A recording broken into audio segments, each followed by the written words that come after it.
Gunfire ripped through the walls, sending splinters of wood and shattered brick raining down.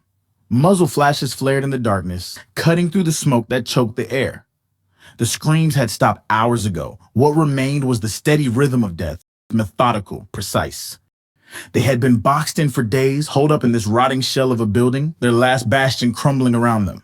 The crew inside had once been something: muscle, reputation, power. But power meant nothing when the walls closed in, when the city's balance shifted. And tonight, it shifted for good. He moved through the wreckage, his steps slow, deliberate. He didn't rush, didn't need to. The fight was already lost. It had been lost the moment he decided it would be. The last of the resistance fired blindly from the second floor, desperate shots echoing off steel beams. A man stumbled out from behind a shattered desk, dragging a half-empty magazine from his pocket, hands shaking as he tried to reload. One of his own men raised a shotgun. The blast tore through the man's chest, sending him sprawling against the floor, arms limp, the magazine still clutched between white-knuckled fingers. Another shot rang out, this one closer. A burst of return fire from the dying holdouts. A bullet clipped the metal beam beside him, sending sparks cascading into the gloom. He barely flinched. A woman screamed from somewhere deeper inside. He recognized the sound. Not a battle cry, not a plea. Just the raw, hopeless wail of someone who knew it was over. He took a drag from the cigarette between his fingers, watching embers rise with the wind. It had taken too long.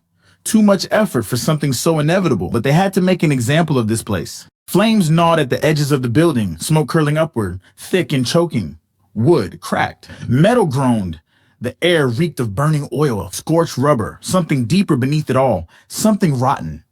Above, something shifted. Just a sound, a whisper of movement, but enough. He looked up. A figure stood near the rafters, barely a shadow against the glow of the fire.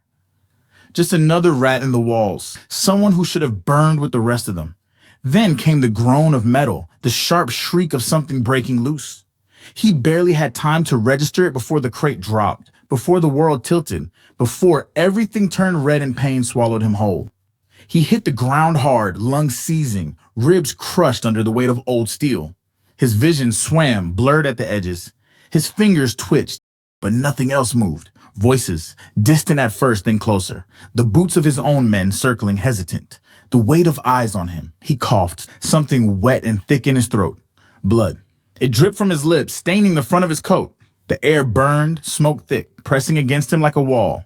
The fire spread, reaching higher, licking at the beams above. One of them knelt beside him.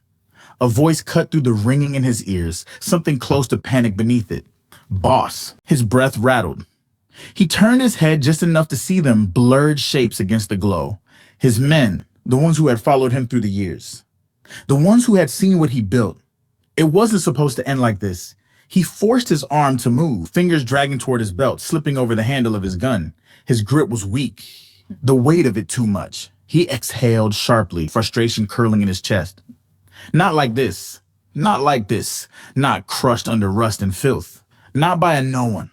His gaze shifted, scanning the catwalks above, searching.